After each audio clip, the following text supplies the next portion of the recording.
संत संगतीचे काय सांगू सुख, संत संगतीचे काय सांगू सुख, आपला पारिखे साधू थोर जाना, साधू थोर जाना, साधू थोर जाना कही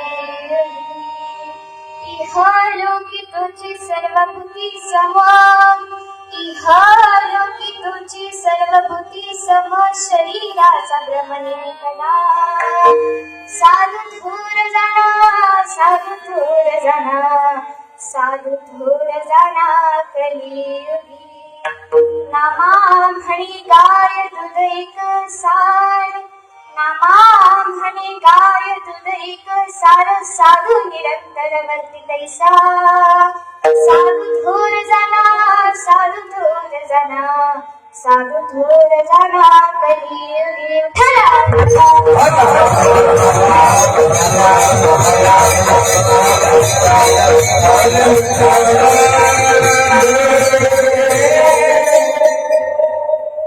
ध्येयं सदा परिभवमग्ननमभीष्टदोहम् तीर्थास्पदम् शिवगिरिश्रुतं शरण्यं वृतार्तिहिं प्रणतपालभवाधिपोतम् वन्दे महापुरुषते चरणारविन्दम्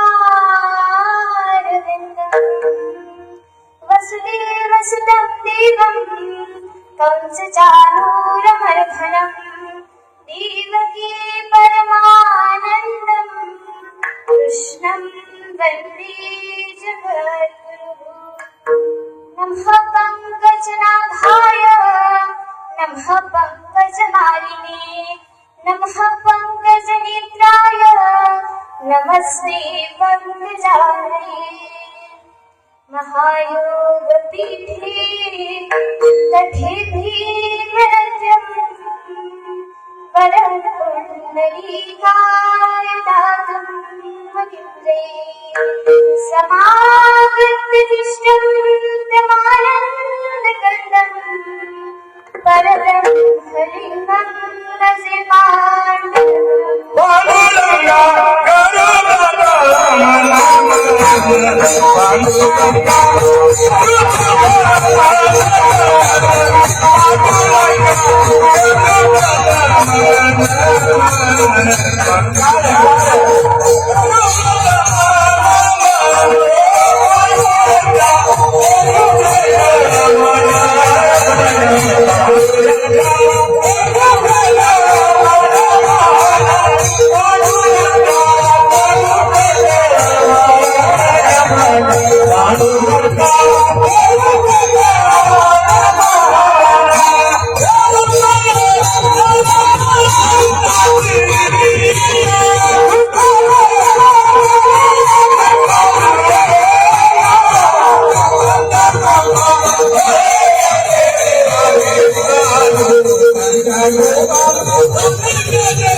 दुसरी चरण संतांची त्यांच्या कृपादाने कथीचा विस्तार बाबाजी सद्गुरु दास तुकार कलावन्य जीवो धरार्थावतारम कलंकं कलिजोधिकामो विवक्रम फलानीश्वरादात्मनोदानवक्षम् समाधिस्थमूर्तिं भजे ज्ञानदेवम्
भक्ति भक्त भगवत गुरु चतुर नाम इनके पद बंधन कीजे नासे विघ्न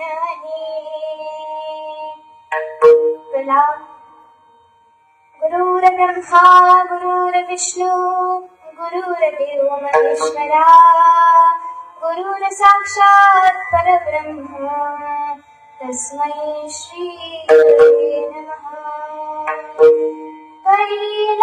कैलासराया शिवचन्द्रमौळी फणीन्द्र माथा मुकुटजहाय कारुण्य सिंधु भवदुःखहारी दुर्विनाशं भोमज पूर्णतारी दुर्विनाशं भोमज पूर्णतारी शिव गोळा चक्रवर्ती शिव गोळा चक्रवर्ती शिव गोळा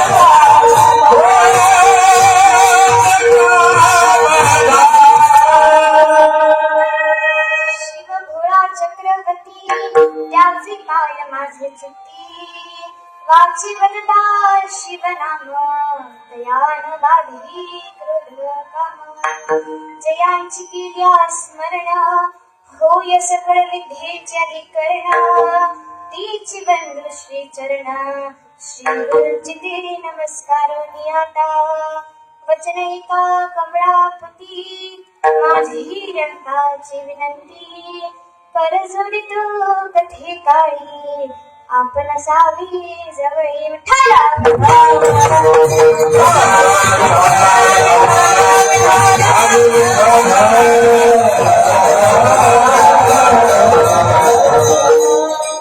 संत संगतीचे काय सांगू सुख आपण काळी नाही तिथली साधू थोर जाणा साधू थोर जाणा साधू थोर जाणा कलियुगी प्रस्तुत प्राप्त प्रसंगी प्राप्त वेळी प्राप्त स्थळी कीर्तन रूपी सेवेसाठी निवडलेला अभंग जगाचे चालक मालक भगवान परमात्मा यांचे असणारे लढीवाळ भक्त किंवा मग ज्यांच्या हाताने स्वतः भगवान परमात्मा जेवण करतात असे असणारे श्री संत नामदेव महाराज यांचा अभंग 4 चरणाचा अभंग चिंतन रूपी सेवेसाठी निवडला आणि निवडलेला असून या अभंगातून नामदेव महाराज संतांचं वर्णन करतात.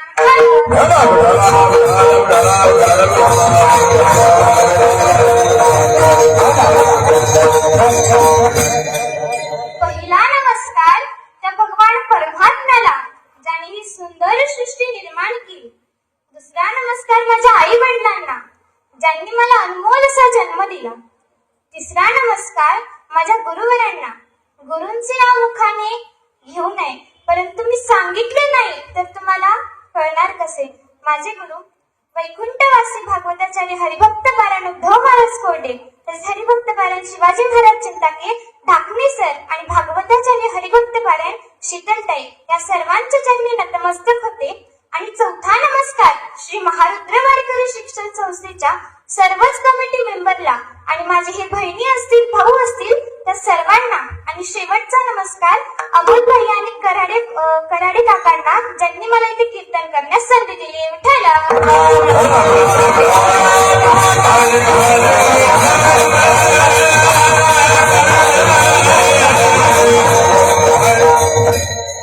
कीर्तन रूपी सेवेला सुरुवात करण्यापूर्वी अल्पासा परिहार देणं हे वक्ताचं आद्य कर्तव्य आहे. आणि म्हणूनच पवित्र अशा इंद्राणीच्या दाटकीटी माऊली सकट ज्ञानोबा तुकोबांच्या पदस्पर्शाने पावन झाली ती देहू-अलंकापुरी नवे नवे तर अख्खी महाराष्ट्र भूमी आणि ह्या महाराष्ट्र भूमीमध्ये असलेलं आपलं हे छत्रपती संभाजीनगर. या संभाजीनगर मध्ये असलेलं आपलं हे भक्ती चौक आणि ह्या भक्ती चौकामध्ये भगवान परमात्म्याच्या कृपा आशीर्वादाने विठ्ठल रुक्मिणींच्या कृपा आशीर्वादाने साधू संतांच्या कृपा आशीर्वादाने चालत आलेला हा भव्य दिव्य असा अखंड हरिनाम सप्ताह. आणि या सप्ताहामध्ये आपण गीताताई चव्हाण यांच्या मुखारविंदे शिवमहापुराण कथा श्रवणच करत आहात. आणि त्याचमुळे मला प्राप्त झालेली ही कीर्तन दुसऱ्या दिवसाची कीर्तन रूपी सेवा मी माझं परम भाग्य समजते.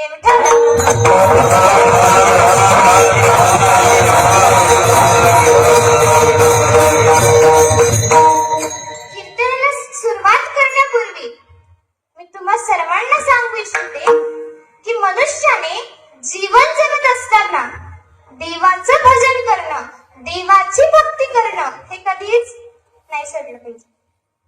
साधू संतांचे चरित्र तुमच्या डोळ्यासमोर आणा. माझ्या माऊली सखा ज्ञानोबरायांना किती त्रास दिला जगाने. फक्त अन्न मागायसाठी गेले होते तर त्यांच्या झोळीमध्ये माती टाकावी का. माझ्या तुकोबरायांचा गाथा पाण्याच्या डोहामध्ये डुबवावा का. माझ्या चोखोबरायांना त्या भगवान परमात्म्याच्या मंदिराच्या बाहेर काढावं का. एवढा समाजाने त्रास दिला तरी भगवंताच्या भक्तीपासून किंचितही दूर झाले नाही. मग आपल्याला थोडा त्रास झाला तर भगवंताची भक्ती करणं सोडून द्यायची का. अजिबात नाही. मला सांगा तुम्हाला सर्दी झाली कफ झाला तर तुम्ही श्वास घेणं बंद करून देतात का. देतात का महिला मंडळ. नाही ना. जर पोट दुखायला लागलं तर कायम स्वरूपी जेवण सोडून देतात का. देतात नाही. तुम्ही हो नाही म्हणते मला वाटतं देतं नाही देत ना. तर त्याच प्रकारे थोडा काय त्रास झाला तर भगवान परमात्म्याची भक्ती सोडून द्यावी का? मनुष्याने जीवन जगत असताना भजन आणि भोजन हे कधीच सोडलं नाही पाहिजे. जर भोजन नाही केलं तर जीवन जगणं कठीण होईल आणि जर भजन नाही केलं तर सगळंच कठीण होईल.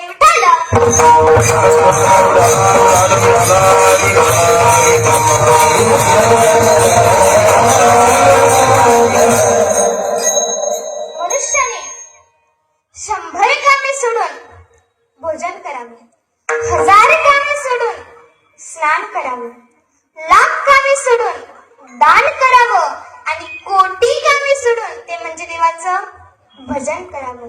कारण त्या भजनामध्ये एवढी ताकद आहे महाराज, त्या भजनामध्ये एवढा फायदा आहे.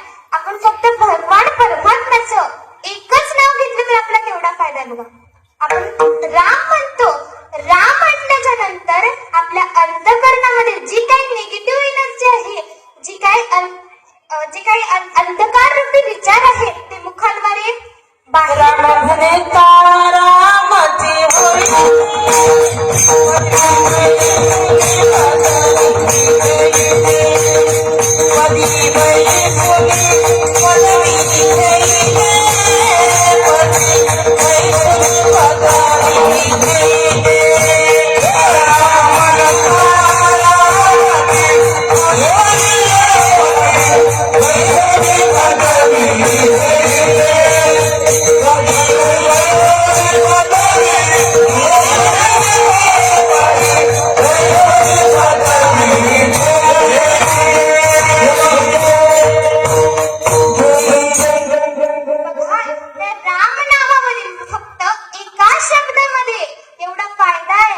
भगवान परमात्म्याच्या नामस्मरणामध्ये महाराज किती फायदा, किती आनंद आहे त्या नामस्मरणामध्ये.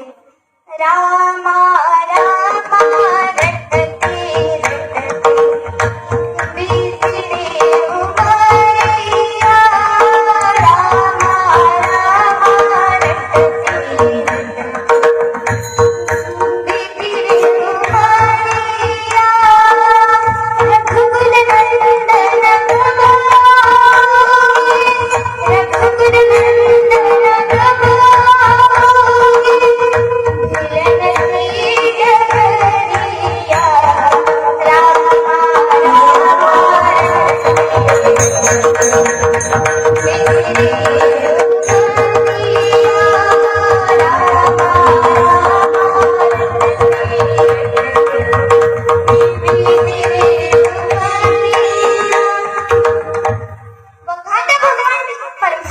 नामस्मरणामध्ये किती ताकद आहे. म्हणून संत आपल्याला सांगतात काय, तर भगवान परमात्म्याचं नामस्मरण करा. माऊली हरिपाठामध्ये सांगतात हरिमुखे म्हणा, हरिमुखे म्हणा.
शकणार नाही. त्यामुळे सर्व संत सांगतात की काय करा, भगवंताचं भजन करा. विठ्ठल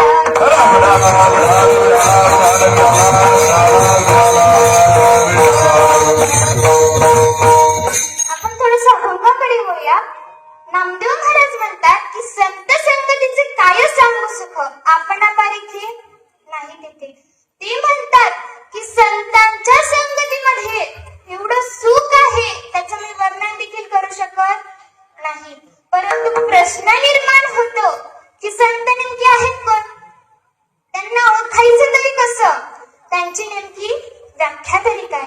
बघा, एका कवींनी सुंदर वर्णन केलेलं आहे. जिसके पास छाता नहीं, जिसके पास छाता नहीं, जिसके पैर में जूता नहीं, जिसका बैंक में कोई खाता नहीं, जिसका परिवार से कोई नाता नहीं, उसे कहते हैं साधु. जिसके तन पे कपड़ा नहीं, जिसके वचन में लफड़ा नहीं, जिसका किसी के साथ झगड़ा नहीं, उसे कहते हैं साधू. महाराज यांना म्हणतात साधू.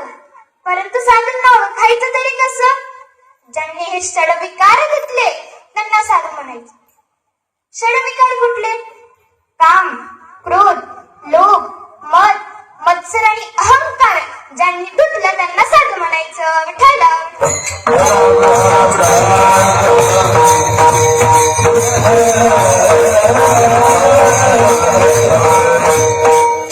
परंतु महाराज आजकालची परिस्थिती अशी निर्माण झाली आहे, माफी मागून बोलते. आधीच्या साधू संतांना मोबाईल तर दूर ठेवा, साधा मोबाईल नंबर देखील माहीत नव्हता. पण आजकालचे साधू संत खिशात आयफोन घेऊन येतात. बरोबर आहे की नाही. आधीच्या साधू संतांना ह्या गावाहून त्या गावाला जायचं असेल तर ते पायी पायी रानावनातून यात्रा करायचे. परंतु आजकालच्या साधू संतांना ह्या गावाहून बाजूच्याच गावाला जायचं असेल तर ते फॉर्च्युनर मध्ये, बुगाटी मध्ये, मर्सिडीज मध्ये. बरोबर की. कीर्तन झाल्यावर म्हणू नका तुम्ही पण त्याच्यातच मस्त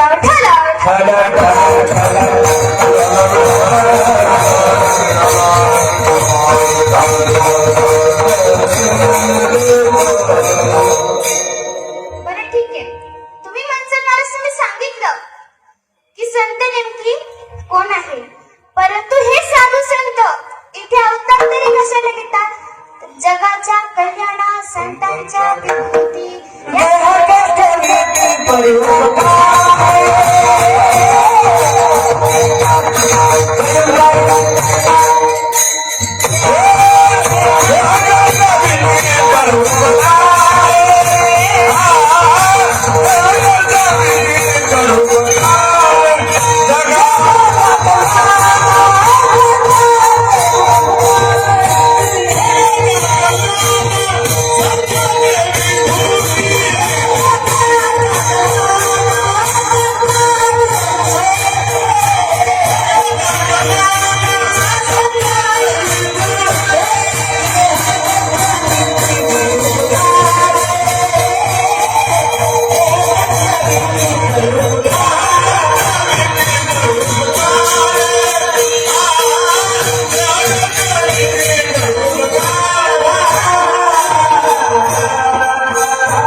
जन्म घेतात.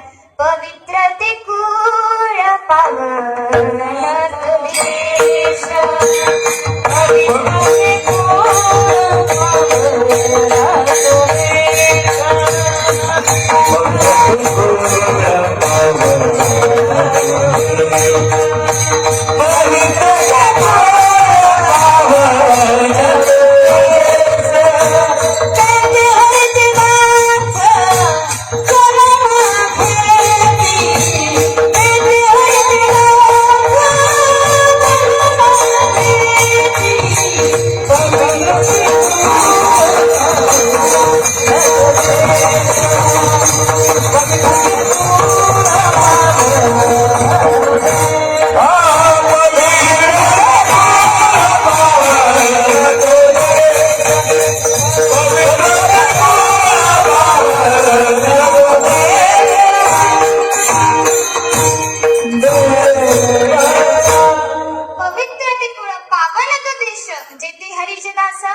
जन्म घेते तो देश आणि कुळ कसा आहे? पवित्र आहे. का? कारण तिथे साधू संत जन्माला येतात. बरं ठीक आहे, साधू संत अवतार घेतात. अजून कशासाठी अवतार घेतात? तर तेच म्हणतात अवतार तुम्हा धराया कारण उद्धार या जन जन जीवावठाला.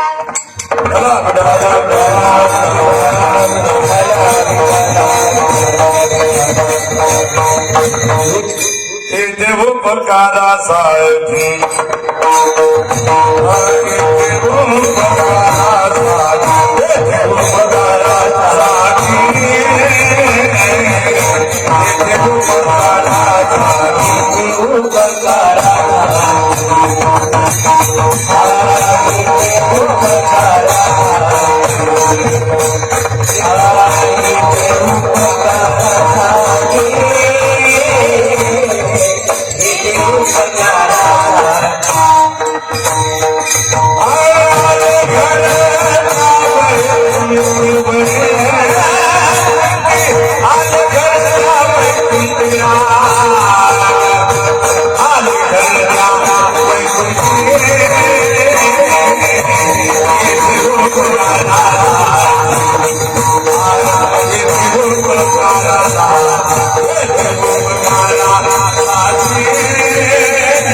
बघा, 4 जीवांना म्हणजे 4 जणांना संतांच्या संगतीची गरज आहे.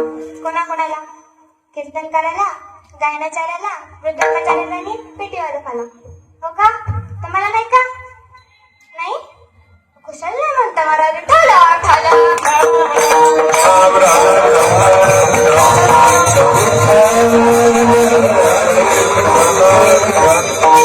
4 जणांना आहे. कोणाकोणाला? निर्जीव वस्तूंना, जीवाला, भगवंताला आणि स्वतः संतांना. त्या निर्जीव वस्तूंना कशी?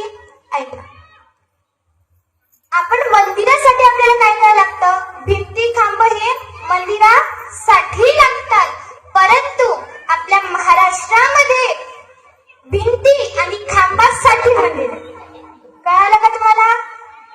भिंती आणि खांब कशासाठी लागतात? मंदिर बनवण्यासाठी. परंतु आपल्या इथे भिंती आणि खांबासाठी मंदिर. आळंदीला गेल्याच्या नंतर आपण भैरवनाथांचं दर्शन घेऊन जेव्हा बाहेर येतो त्यावेळेला त्याच्या बाजूलाच भिंतीचं मंदिर आहे. बरोबर की नाही? आज त्या भिंतीचे हजारोने लोक पाया पडतात. का पडावं? कारण ती पवित्र आहे. पवित्र कशामुळे आहे? तिला संतांचं सानिध्य प्राप्त झालं म्हणून ती कशी आहे? पवित्र आहे. म्हणजेच याच्यावरून सिद्ध होतं की निर्जीव वस्तूंना देखील संतांच्या संगतीची गरज आहे. विठ्ठला.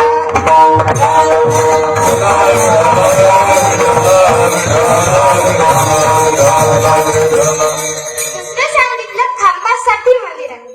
पण नेवासाला गेल्याच्या नंतर एका दगडी खांबासाठी मंदिर बघतो. हो की नाही? त्या खांबासाठी मंदिर का? कारण स्वतः माऊली सुद्धा ज्ञानोबरायांनी त्या खांबाला टेकून सच्चिदानंद बाबांना ज्ञानेश्वरी सांगितली आणि सच्चिदानंद बाबांनी ती लिहिली. आज त्याचे देखील लोक पाया पडतात. का?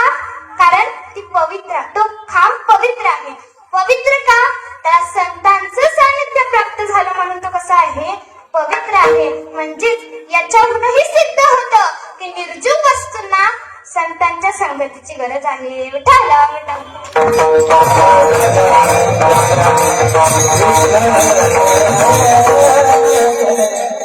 दुसरं सांगितलं जीवाला संतांच्या संगतीची गरज आहे. जीवाला म्हणजे फक्त मनुष्याला का? नाही, पशूंना, पक्षींना आणि मनुष्याला सर्वांनाच संतांच्या संगतीची गरज आहे.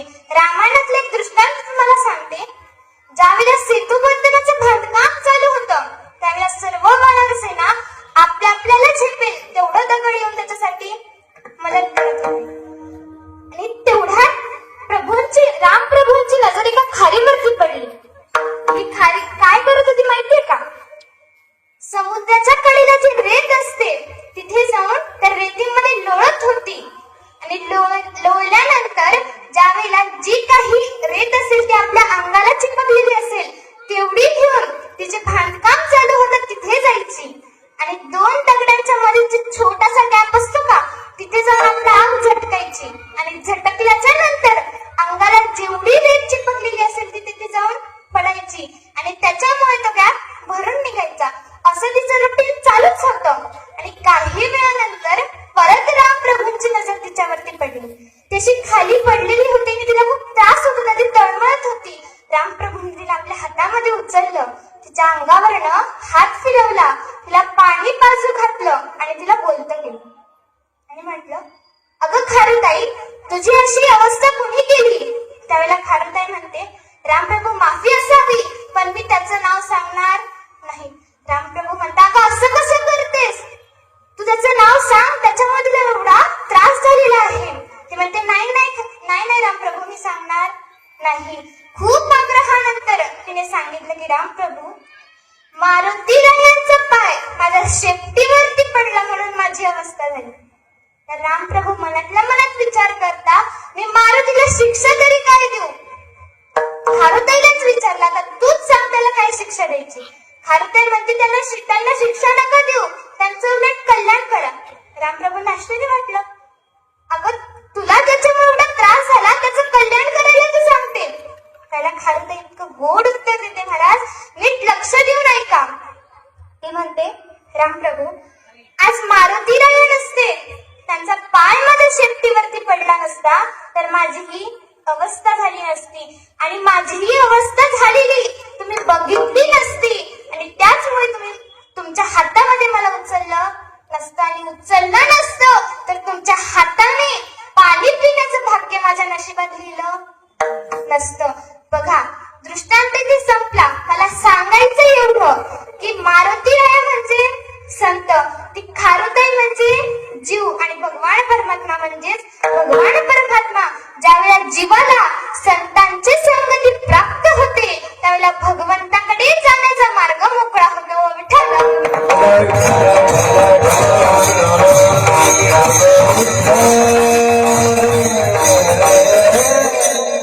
आणखी तिसरं सांगितलं ते म्हणजे स्वतः भगवंताला संतांच्या संगतीची गरज आहे. तुम्ही म्हणसाल असं कसं? भगवंत जर कसे आहे? पूर्णत्वम आहे. उपनिषदामध्ये श्लोक आलेला आहे, ओम पूर्णमद पूर्णमिदं पूर्णात् पूर्णमुदच्यते पूर्णस्य पूर्णमादाय पूर्णमेवावशिष्यते. भगवान परमात्मा कसे आहे? तर पूर्णत्वम आहे. त्यांना कशाचीच कमी नाही. पण तुम्ही म्हणसाल असं कसं? मी सांगितलं की भगवंताला संतांच्या संगतीची गरज आहे आणि मीच म्हणते की भगवंताला कशाची गरज नाही. ऐका, जरी भगवंताकडे सगळं असलं तरी भगवंत भक्तीचा भुकेला आहे. ज्या सुखाकारणे देव मेरा बला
शेवटीला सांगितलं की संतांना संतांच्या संगतीची गरज आहे. ती कशी बघा. एक वेळा माऊली सखा ज्ञानोबरायांच्या मनामध्ये विचार आला की आपण संपूर्ण तीर्थक्षेत्राला जावं, पण सोबत कोणाला घेऊन जावं. मग विचार केला की नामदेव महाराजांना आपल्या सोबत घेऊन जाऊ. पण नामदेव महाराजांना घ्यायचं म्हटल्यावर पंढरपूरला जावं लागेल, कारण जिथे नामदेव तिथे भगवंत आणि जिथे भगवंत तिथे नामदेव. त्या दोघांनाही एकमेकांशिवाय करमत नाही. बरं ठीक आहे, माऊली पंढरपुरात आले. आतमध्ये गेल्याच्या नंतर नामदेव महाराज काही दिसले नाही. पुढे गेले, भगवान परमात्म्याचे दर्शन घ्यायला लागले.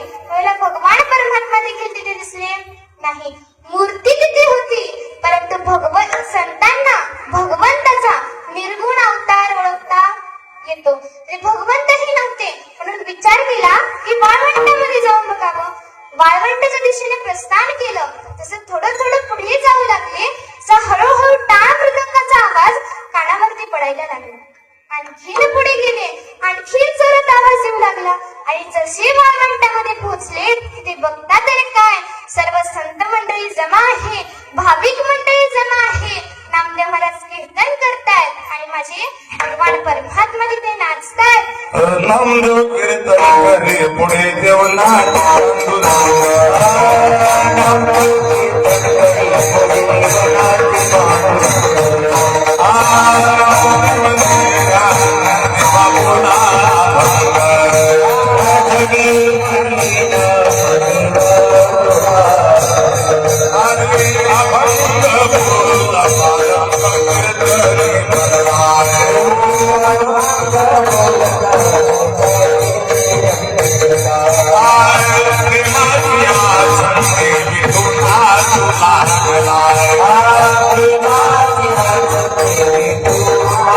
Ah